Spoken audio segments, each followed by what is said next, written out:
All right, Hangout is live and on the air. All praise be to the Most High, giving thanks and praise for this day. My name is Imuna Yisrael. This is Solonomics 101, and we're on the line with Sister Mayana Johnson, as well as those who will be joining us soon on the panel to have this discussion of the F word, the truth about the F word, hashtag feminism. What is it? What's going on with it? Right now, my camera is a little foggy, so I'm just going to rock with this picture for right now. Um, so basically, the truth about feminism, this thought came to my mind. I told Sister Mayana I wanted to do it because I personally, truthfully, never really looked into it. I've always heard it like it was a kind of a curse word, and just kind of accepted it. And we also have Sister Malaka on the line as well. I kind of accepted it.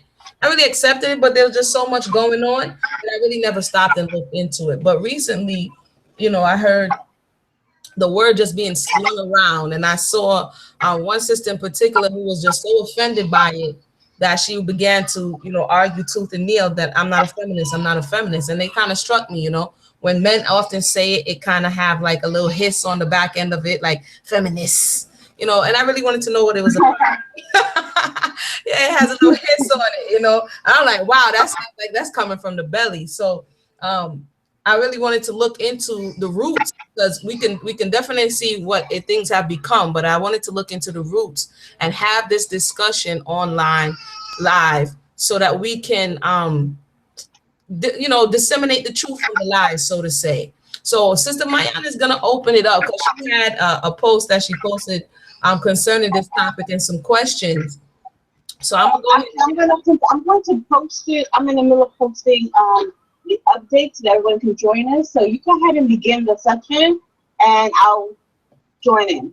Okay, Sister Mayana, she's not ready yet. So I guess when you say post, I'll read it. Okay, cool. You can read it. I'll go ahead and read it for now, and then we can go from there. 1 second. I know at first people, like, for me, they're like, wow, Sisma is bugging out. I know, but that's kind of the effect it has. It's kind of like one of those scary words. So the topic is, what is feminism? And she writes and says, there seems to be a myriad of buzzwords floating around, go-to words and phrases that people pluck out of their hind parts and haphazardly insert into conversations. How do you define feminism? Then she's going to go into some very important questions. And this, if you want to stop the tape, if you're listening to this at the afterplay, ask yourself these questions before you hear the answers. Because sometimes we're not honest with ourselves, and we just let people, just pour over stuff on top of our preconceived notions.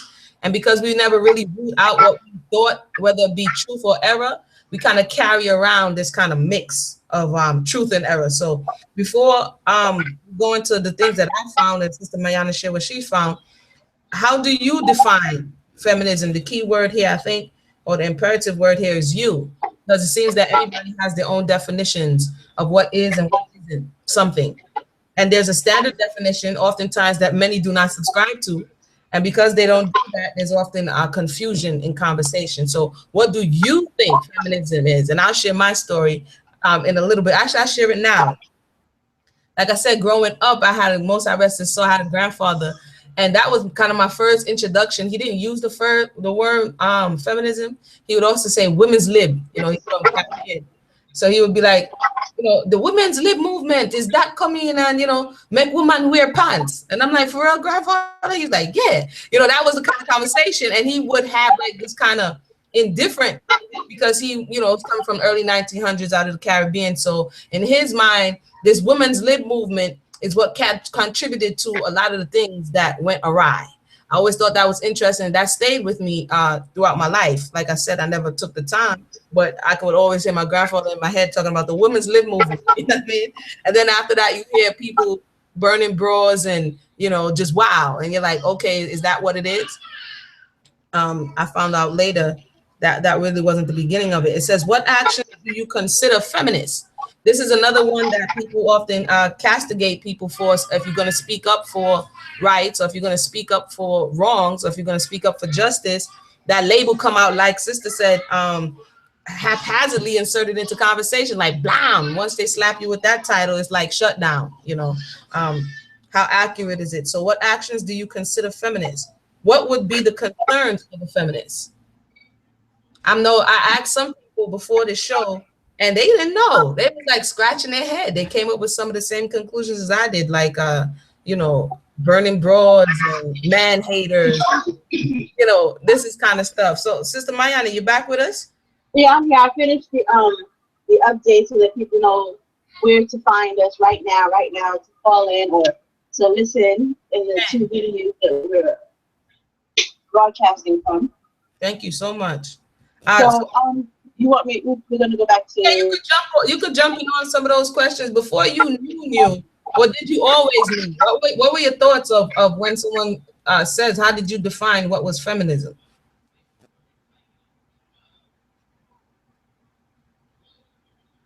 I got it the way most of us got it, that there was this movement that involved burning your bras and not shaving and basically disregarding all of the accoutrements usually associated with being female. The pulling away from makeup and other means of beautification, those things were considered somehow contrary to the goal of womanhood, that womanhood shouldn't be reduced. So the idea was that we were being reduced by embracing those kinds of things. And since this was not this term doesn't belong to us, it belongs to another culture. So you pretty much accept the definitions that are coming from that area, from that sphere, So I pretty much accepted it as well. But as I started to study it, because they can come into contact with it when you get into school, and they want to educate you on certain eras in time, and they start to educate you on what this philosophy really entails. And the more I started to hear about white feminism, it became incredibly apparent that this was not something that Black women would embrace. And the more I listened to some of their objectives, it's so contradicting. It seems almost bipolar in their objectives, because the more I listen to them, they want to say that they want to be understood as women, but they want to be understood as women on a male scale. Why would you put your feminine body on this male scale? Like, you want to be understood in these male arenas, and by these male standards, that makes no sense to me. And in order to embrace my femininity, I would necessarily not want to be compared to anything that is the space of men.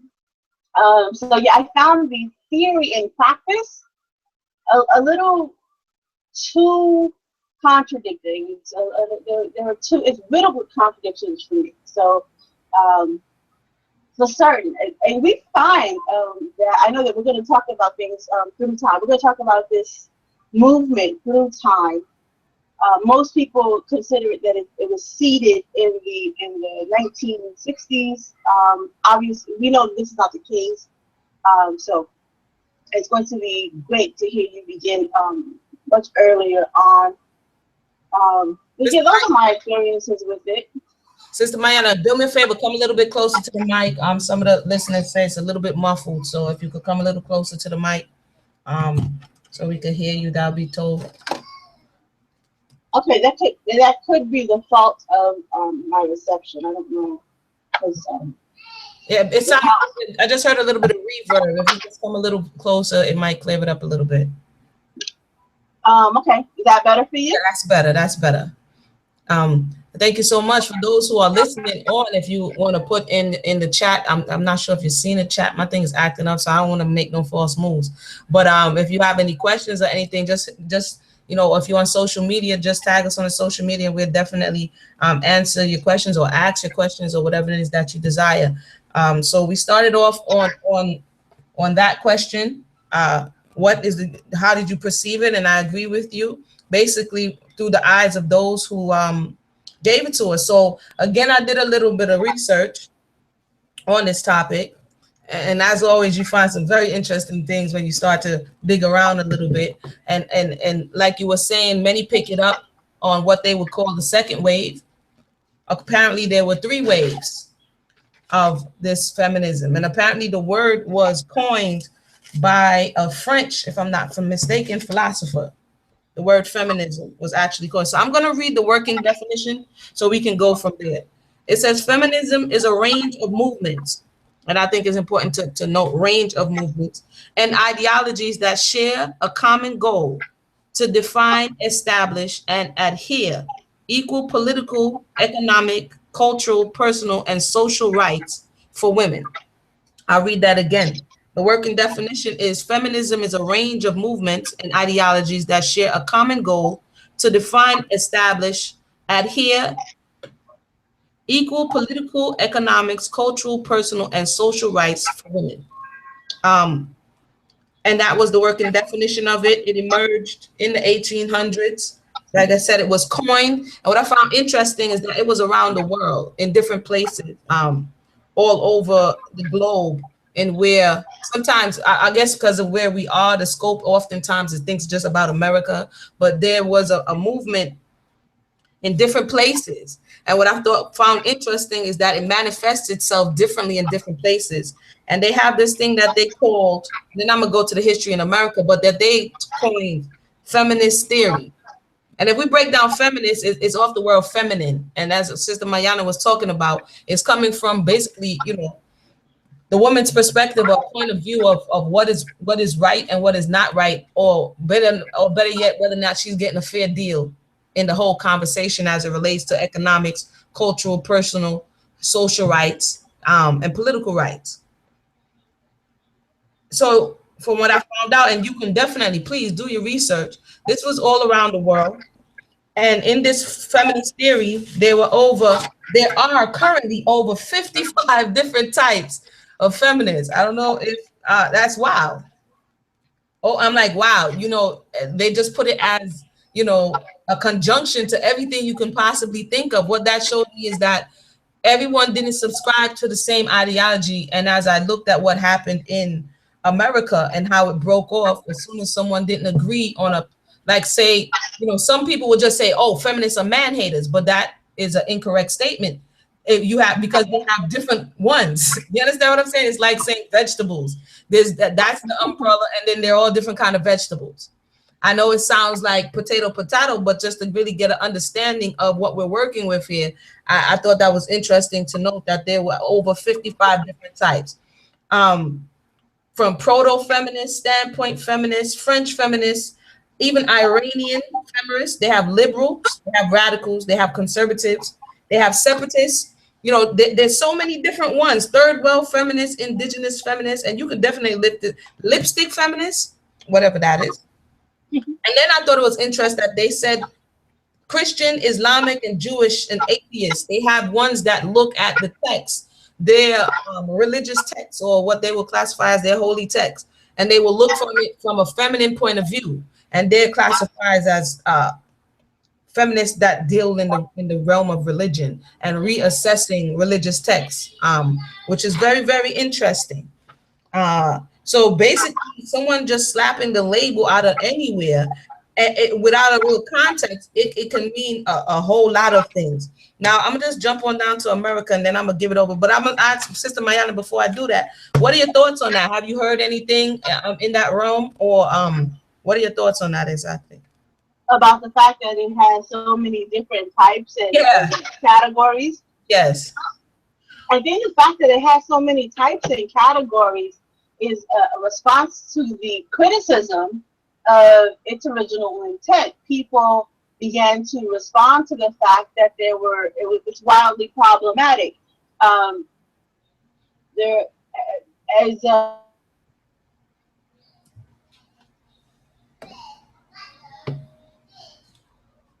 as historically, they have been very single-minded. They're not as broad-minded or inclusive as they would have us to believe.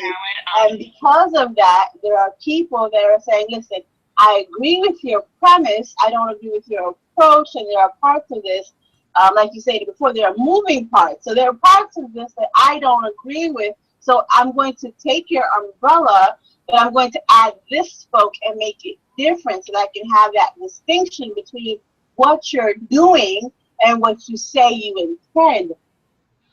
We find an example of that specifically since we're dealing with Black women.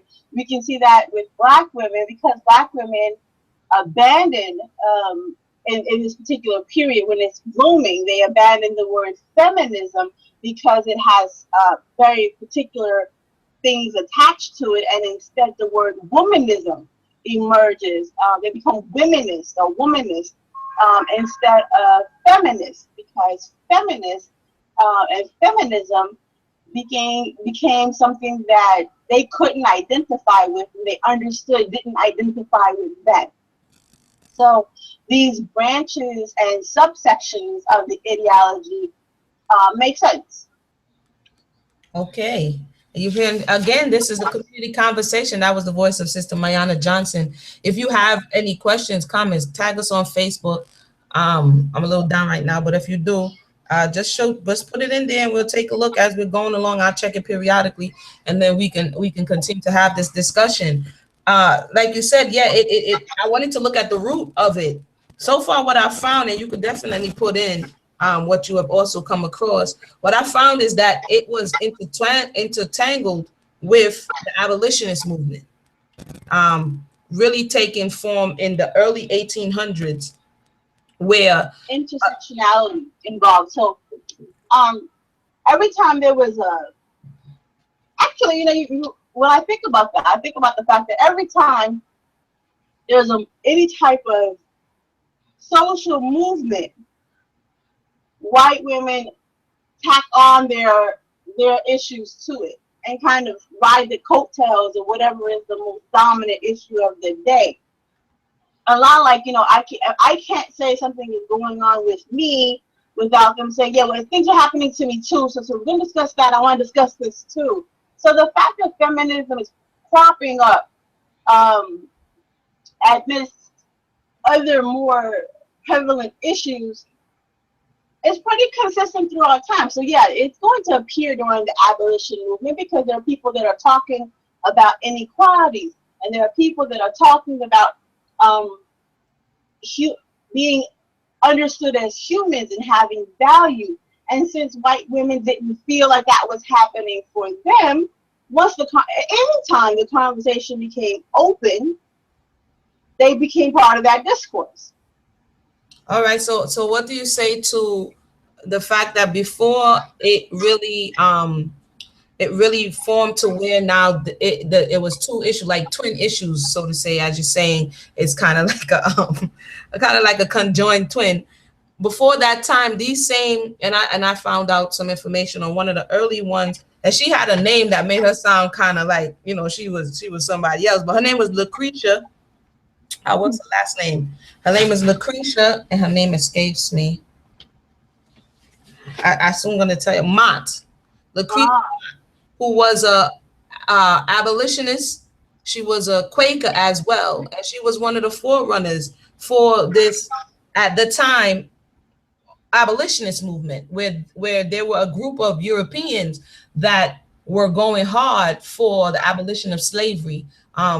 And through that, they gave way to where in other times, because at that time, to my understanding, women could not speak in public spaces like public speaking to mixed crowds. And during these abolitionist movements and organizations that they formed, they allotted the women the opportunity to express themselves. And in that expression, now they brought in this conversation, like you said, and just looked at it under the umbrella as oppression. Are you familiar with her or the parts that she and others played in the early formation of certain abolitionist groups like the American Anti-Slavery Society, Philadelphia Female Anti-Slavery Society, and different societies of this nature? I've heard of a lot of these people, their and their actions during their periods. And I hear you when you say, that this is coming out of the existing system of oppression, and that there are certain allowances that are being made for the voices of women because women are participating in these movements, and necessarily they're going to put value on their voices and their in the spaces that they're occupying. So I don't really have anything more to add to that, because that's absolutely true. That's absolutely my understanding of how these women were participating in the process at that time. All right, Kane, thank you for that. Once again, if anybody has anything to say, feel free to do so. I can't see on the board, but definitely hit us with a message on social media, and we'll try to get back to you.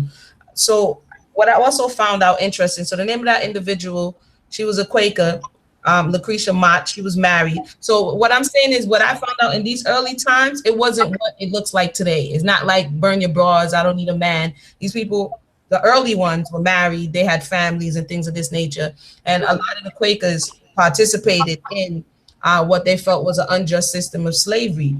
They also served as safe houses during the whole Underground Railroad, and they were some of the people who our people were running away and helping to get to a level of what they thought was going to be freedom. Um, what was I going to say? Another, what I found pivotal individual in giving voice to merging kind of the two. And you guys, if you're writing this down, feel free to do your work, your research on it. Is William Lloyd Garrison, and that was another European. And I actually started reading because they have some of these on archive.gov, some of the old papers. And he started a paper in 1831 called The Liberator. And in this paper, the paper ran from 1831 to 1865 for almost 35 years. And this paper was an anti-slavery paper. There was a lot of stuff going on in the 1830s, 1840s, 1850s. A lot of speech of one of the books we're going to read starting January 1st.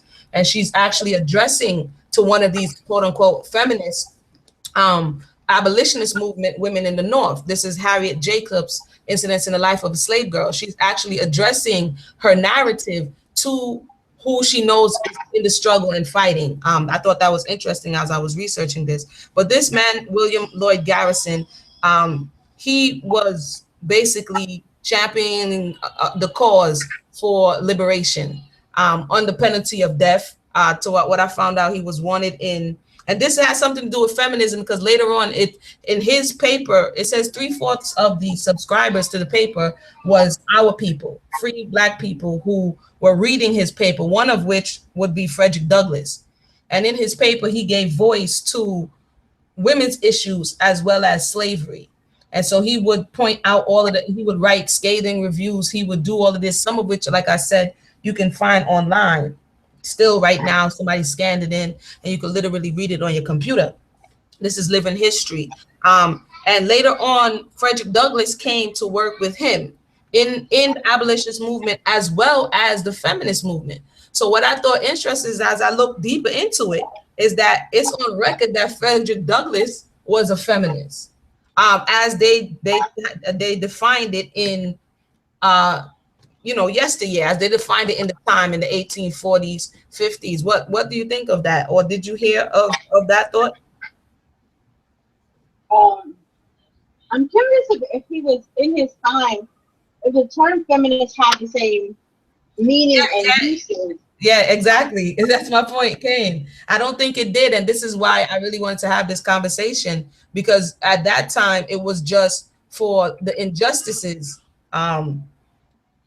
that were real injustices. You understand? Not today where things have gone overboard on the other side. Like these were real, like in the case of, and I wanted to bring it up in a little bit, but in the case of in the Torah, when we see that the daughters, I forgot his name, the daughters of Zephalah, yes, yeah. right, they championed the cause for inheritance.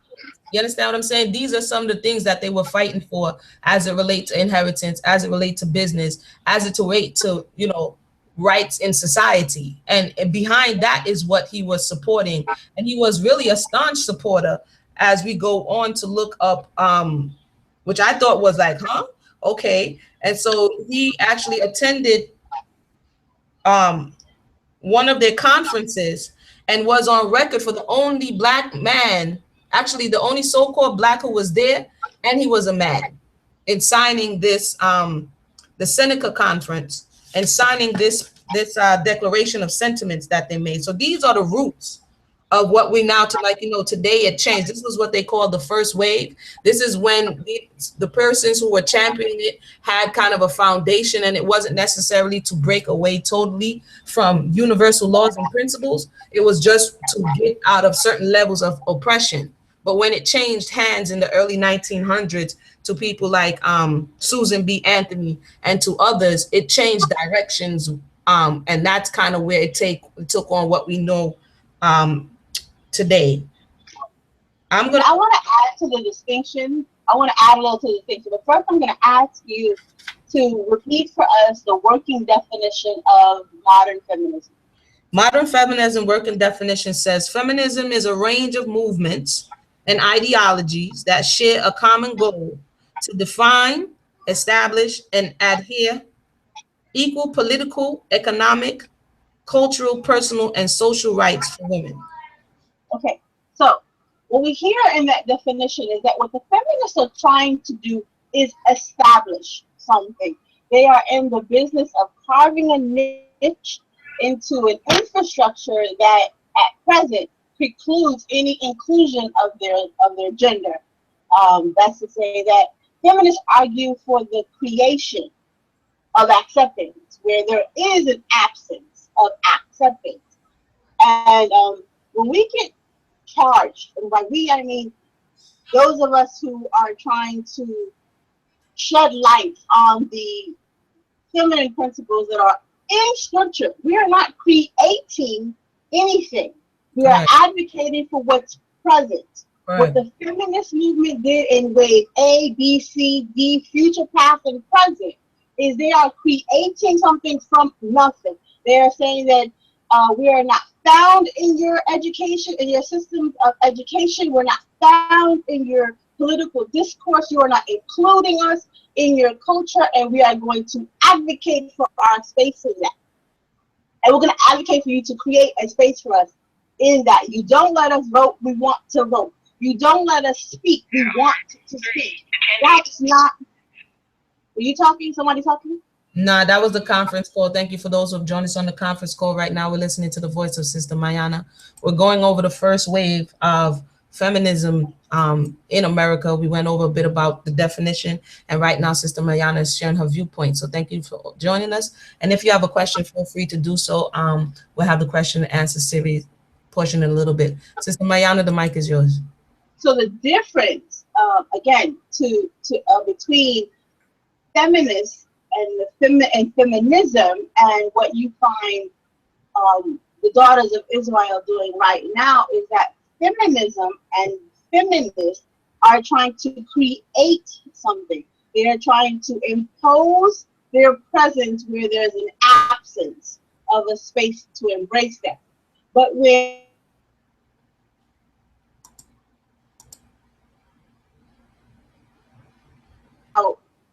who they are and how to navigate this Hebraic culture, we're not asking for something new. We're not asking that the men create something that isn't already in place. We are asking that they acknowledge that our Torah already allows for these things, to not to omit us. And there is an erasure that they're erasing us from our history. We're not asking to be penciled in. We're asking for them to stop the erasing.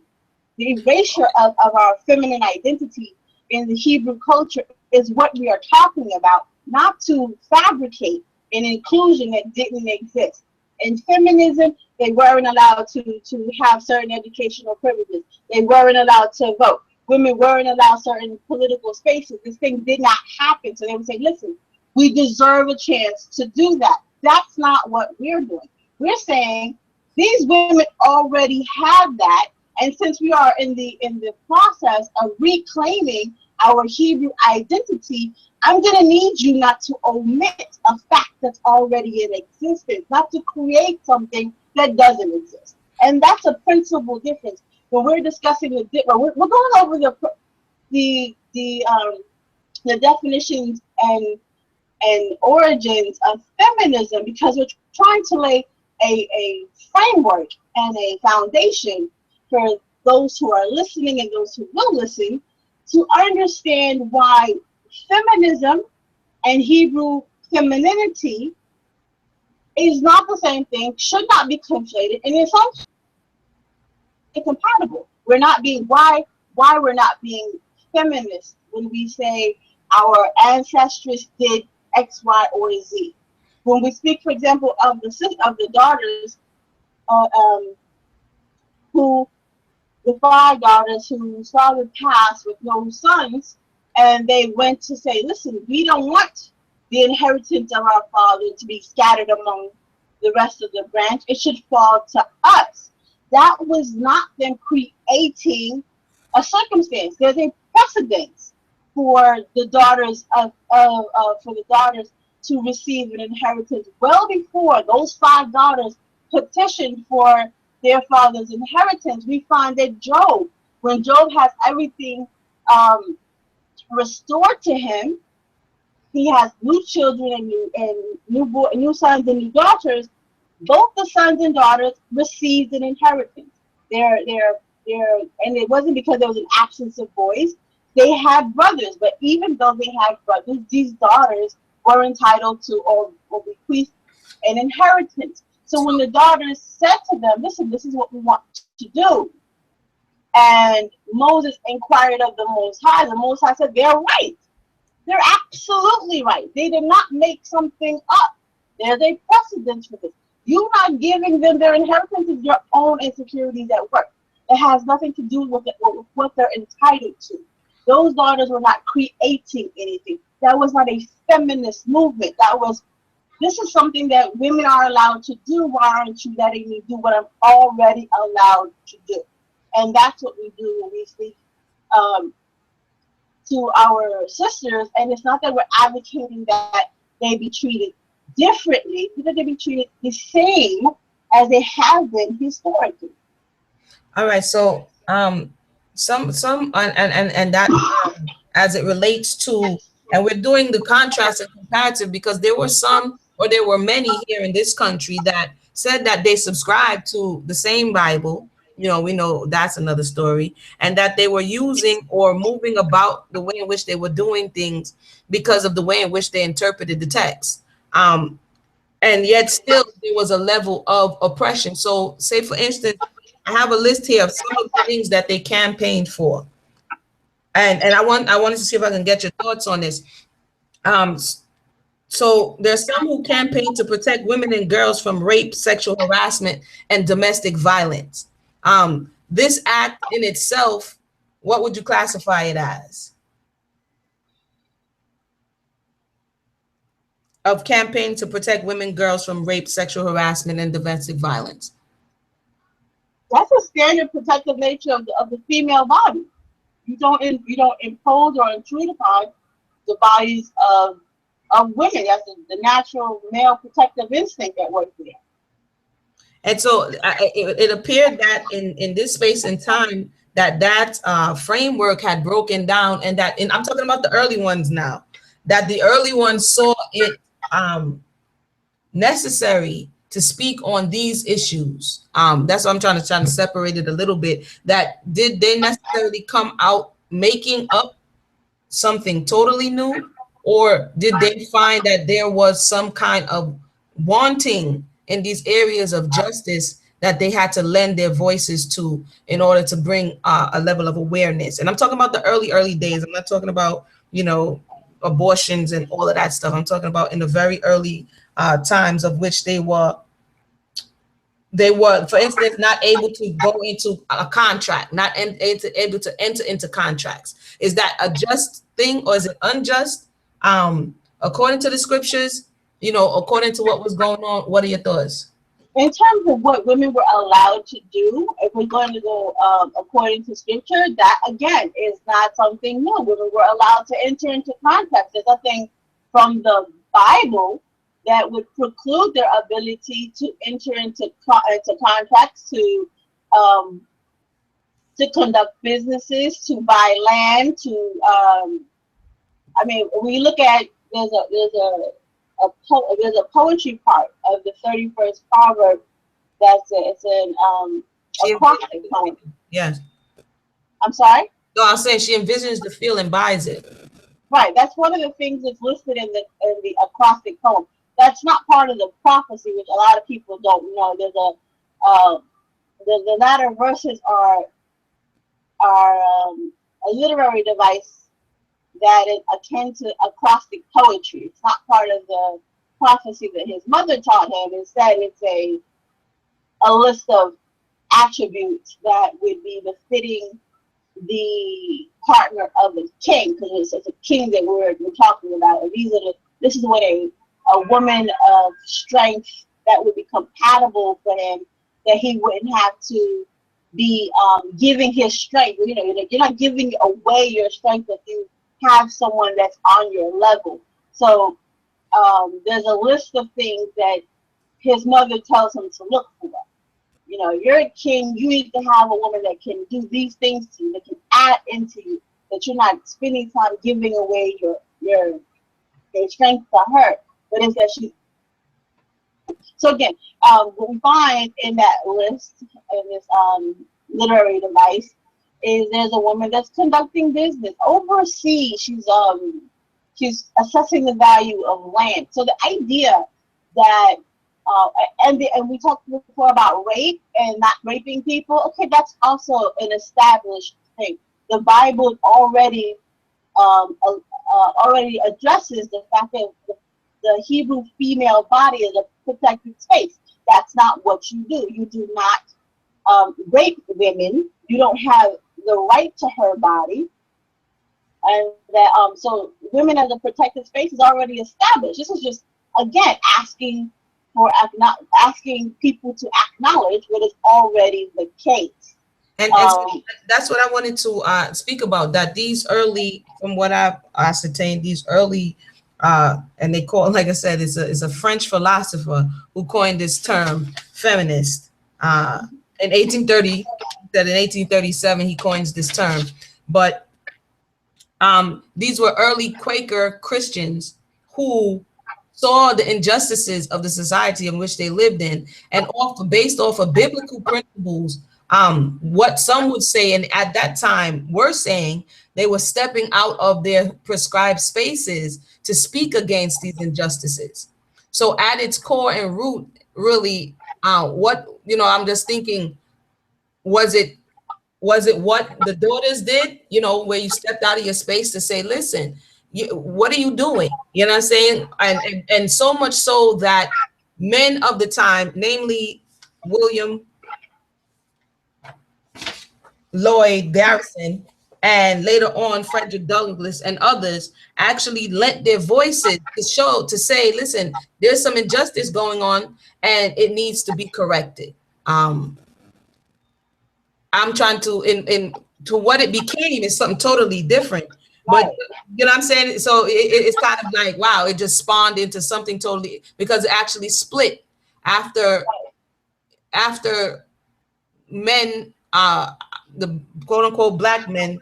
That's where I'm going to go on a little bit now. After black men got the right to vote, actually, let me back up. In 1865, after the Liberator, which was the newspaper of the day, it was a weekly circular. After the Civil War, he stopped publishing. You understand? And he and others. And what I would say also is that what I found out is that the so-called black woman, she wasn't as much in attendance to these functions, to what was going on. And I found that interesting because on another part of my studies, there were free black women. So there were some, but for the majority, the black woman didn't necessarily run away in the same percentage as black men did, so-called black men. So Frederick Douglass is one of them who ran away and successfully ran away, but often because the woman had the children and she was a little bit more tied down, she didn't risk as much as her counterpart did. And so at these meetings, they noticed that her voice wasn't there, although they were trying to, at that time, in their estimation, say that they're talking about the rights of all women as well as those who are under the system of slavery. So a little bit later on in the 1800s, um, when the man got the right to vote, that's when the split between the abolitionist movement and the women's rights movement split. And I think that's what Sister Mayana could pick up on the second wave. There was a split, and that's because they were upset now. The European woman now, she's lashing out now because, you know, we were riding together in her estimation, and now you got through and I didn't. They called it the suffrage movement, women's suffrage, in order for the right to vote and things of this nature. So, you know, and Frederick Douglass, like I said, he was at the helm of it, and you can definitely look it up. He was right up there with them, going to these conventions, having these conversations, delivering these speeches. And when the men, when they wanted him to pull back, so to say, no, don't accept that unless they also say women could come too. And he said, no, it will complicate issues. They got mad and they split off and went and did their own thing. So that's what I found out so far. That's called the first wave. According to them, there are 3 waves. So definitely the quote unquote black woman, she wasn't really front and center, although they say Harriet Tubman as well as Sojourner Truth. The speech on our woman was given, they say, at a convention that had to deal with women's rights. So later on, we see 1 and 2 sisters emerge speaking on that topic in conversation, but definitely not as it relates today, as it related to some everyday issues that they were experiencing at that time. So I'm going to hand it over to Sister Mayana.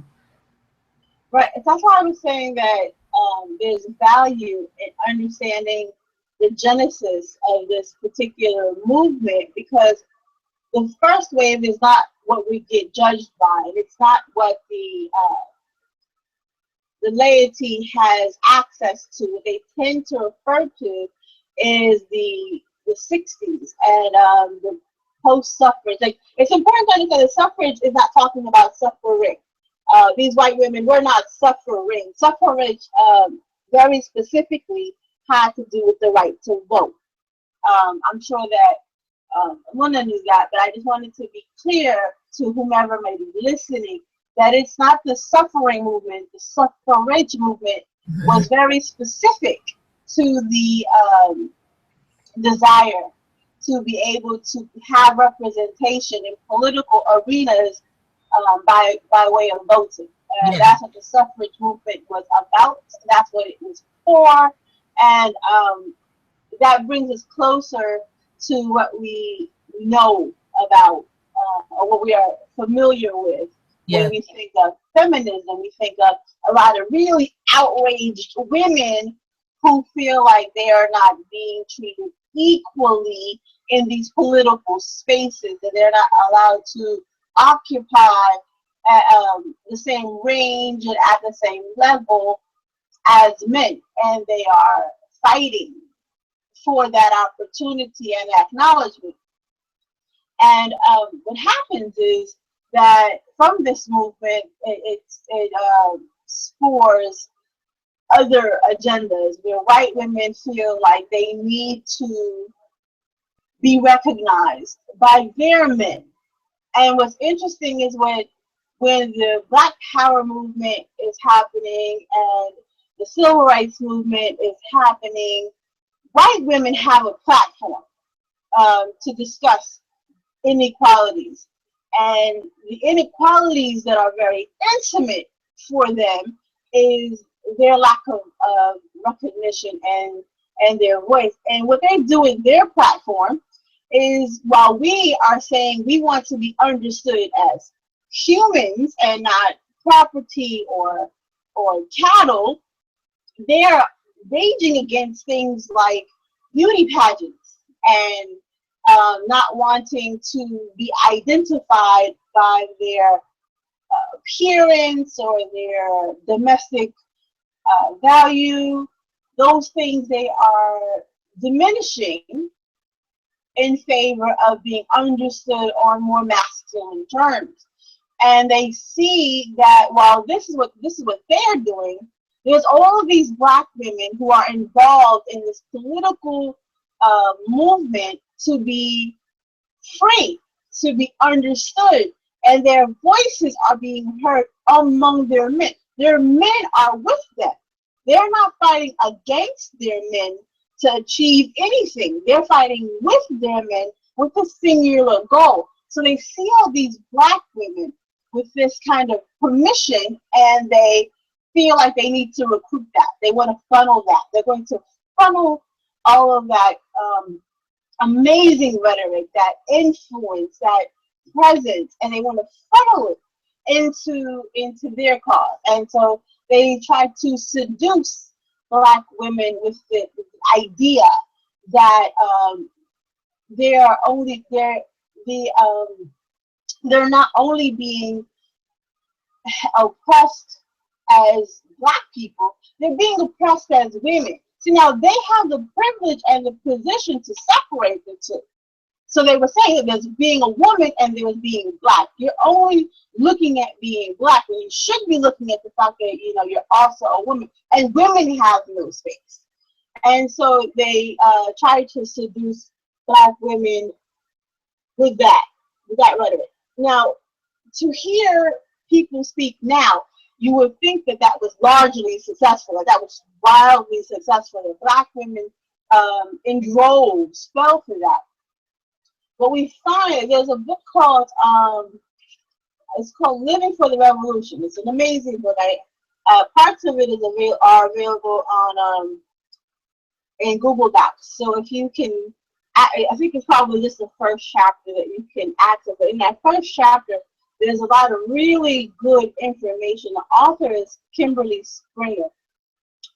And she writes that many black women were respected as wise elders, but were not the face of the revolution because that seat was reserved for black men. Now, black women did not begrudge that space to them.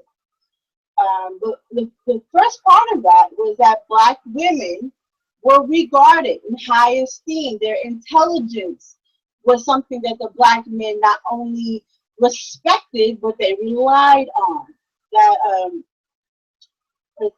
these aspects of femininity, womanhood, and motherhood.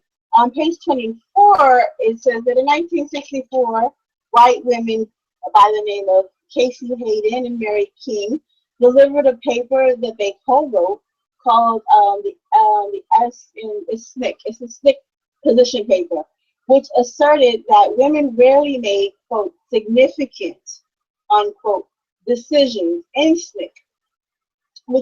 And it's important that they put this word significant, because they couldn't disallow or deny the fact that in SNCC specifically, black women such as Diane Nash, Ruby Robinson, Francine Beale, Cynthia Washington, and Gwen Patton all played instrumental roles in organizing freedom rides, sit-ins,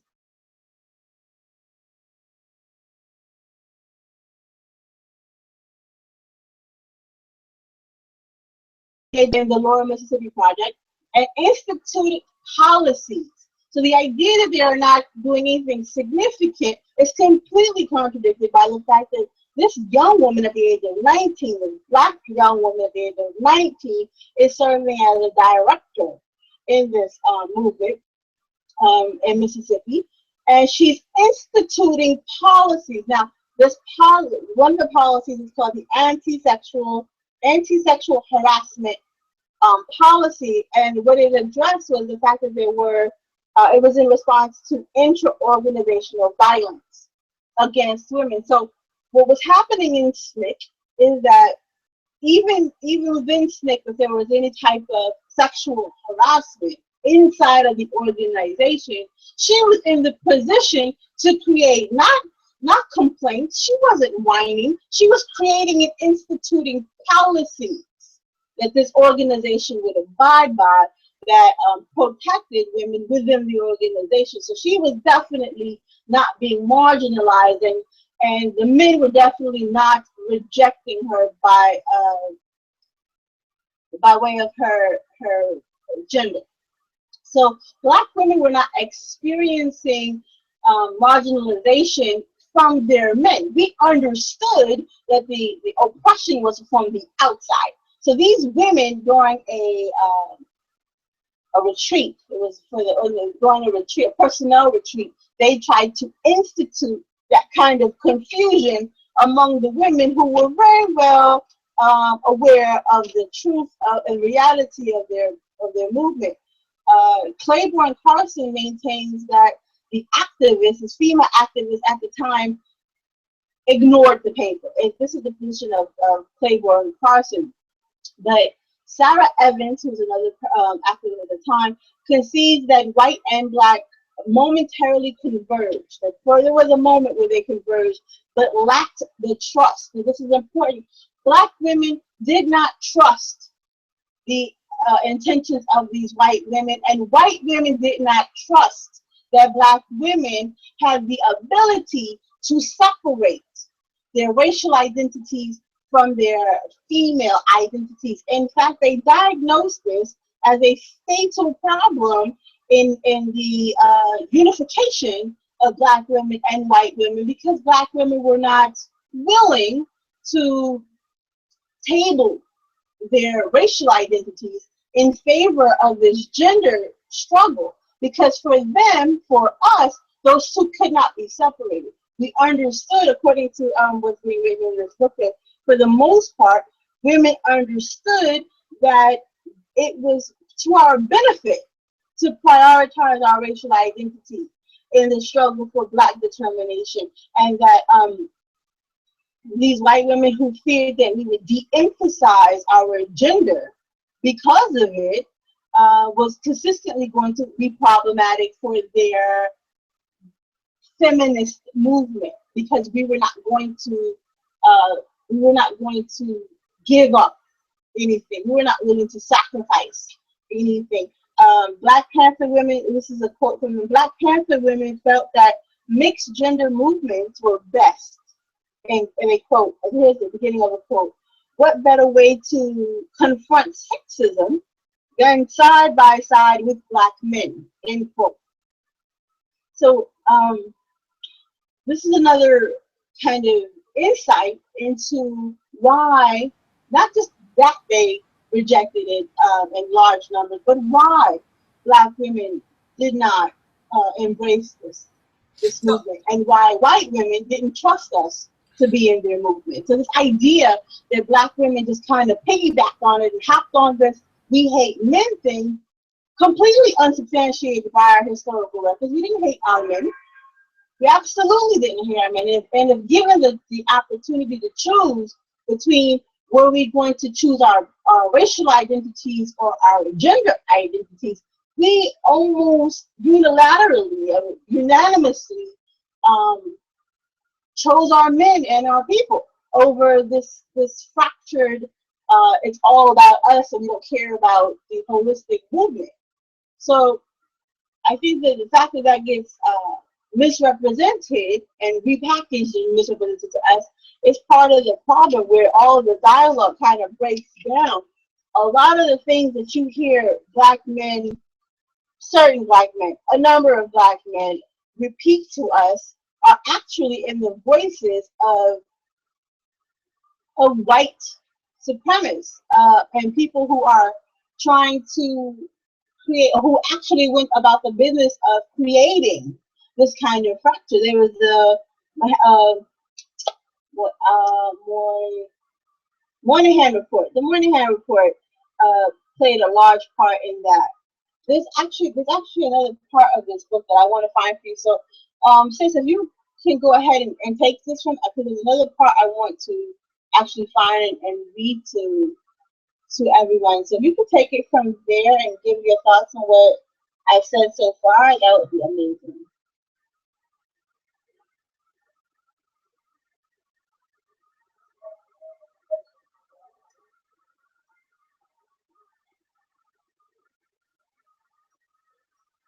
Sis, are you there?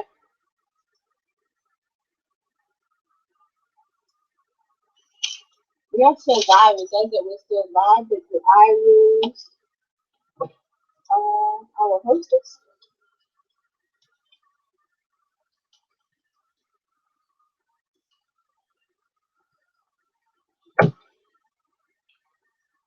Oh, we did lose us. This could be did lose. Can you guys? I don't know if you guys can still hear me without her.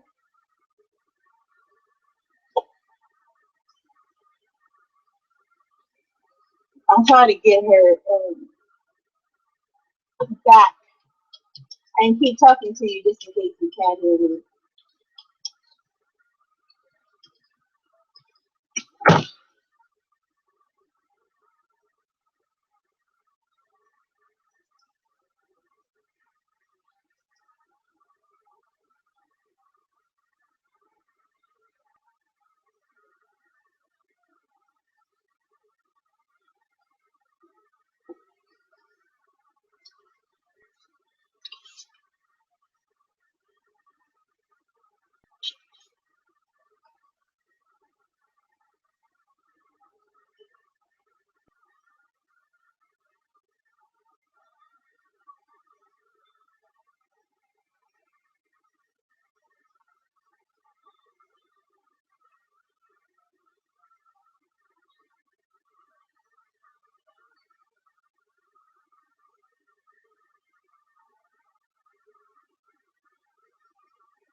Okay, so we do have technical difficulties.